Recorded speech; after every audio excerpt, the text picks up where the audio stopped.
যত রকমের কথাবার্তা ছিল নেতিবাচক সেগুলো আসলে একটাও আমাদের ক্ষেত্রে প্রযোজ্য না। বলার তো কোনো শেষ নাই। গতকাল পর্যন্ত শুনেছি যে ইলেকশন কি হবে, এমনকি SMS-ও পেয়েছি। ফলে সব চ্যালেঞ্জ, সব অনর্থক বিতর্ক, সব অনর্থক প্রচারণা পিছনে ফেলে আজকে আমরা ভোটের দিনে চলে এসেছি।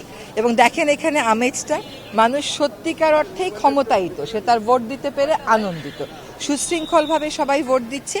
Let us celebrate this. আমরা এই ইলেকশনটাকে, এই নির্বাচনটাকে, সরকারের এই প্রয়াসটাকে আমরা সেলিব্রেট করি। আরেকটা কথা হচ্ছে, ক্ষমতায় তো কখনো ছিলাম না, ছিলাম দায়িত্ব তো সারা জীবনেরই একটা ব্যাপার, এটা প্রলম্বিত করা না করার তো কোনো ব্যাপার নাই। আগে বেলার প্রধান নির্বাহী হিসাবে পরিবেশ করেছি, এখন উপদেষ্টা হিসাবে। আমেরিকান ASTM স্ট্যান্ডার্ডে তৈরি আধুনিক যুগের আধুনিক pipe RFL easy pipe and fittings পরিবেশ করেছি, আবার যখন চলে যাব বেলার থেকেই পরিবেশের কাজ করব। ফলে ওইগুলো হচ্ছে, দেশটা একটা নেতিবাচকতার সন্দেহের ভিত্তিতে এত বছর এগিয়েছে, তো ওইটাই রয়ে গেছে মানুষের মনে।